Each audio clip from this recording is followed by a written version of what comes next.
हरे Krishna. Shrimad Bhagavatam series के episode number 2 में आप सभी का स्वागत है। आज हम सीखेंगे श्रीमद् भागवतम के पहले स्कंद के पहले अध्याय का 10वां श्लोक। श्रीमद् भागवतम 1.1.10 प्रायेण अल्प आयुष सभ्य कलाव अस्मिन् युगे जनः मंदः सुमंधा मतयो मंद भाग्ये ही उपाधृतः।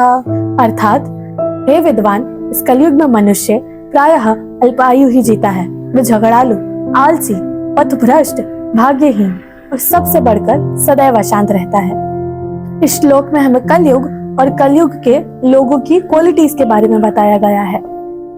कलयुग में एक इंसान मुश्किल से 100 साल ही जी पाता है, क्योंकि इस श्लोक के अनुसार कलयुग में मनुष्य अल्प आयु यानी कम उम्र होता है और इसी के साथ साथ वह मंद बुद्धि यानी कम अकल भी है, जिसके कारण स्वरूप वह हमेशा तमोगुण में लिप्त रहता है और इसी के परिणाम में वह आलसी, झगड़ालू, मिसफॉर्चुनेट और हमेशा मिसगाइडेड रहता है। लेकिन सबसे ज्यादा वह अशांत रहता है। वह हमेशा डिससैटिस्फाइड और रेस्टलेस ही फील करता है।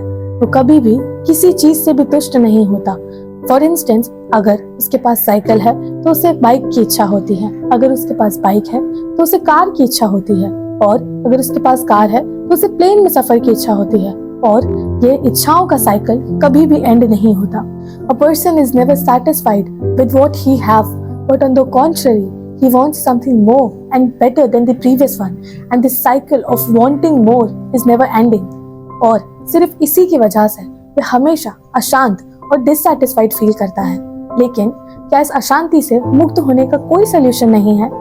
एक सोल्यूशन है, वो है हरि नाम। जब हम भगवान का नाम जप करते हैं तो हमारे दिल में से सारी इच्छाएं ऑटोमेटिकली रिक्त होना शुरू हो जाती है, क्योंकि भगवान का नाम बहुत पवित्र है।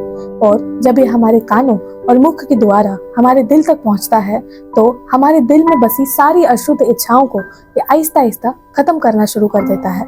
इसीलिए हमें रोजाना हरि नाम का जप करना चाहिए और हमारे हृदय को जितना हो सके उतना शुद्ध करना चाहिए, ताकि हमारे हृदय में भगवान की भक्ति का सूर्य उदय हो। हरे कृष्णा।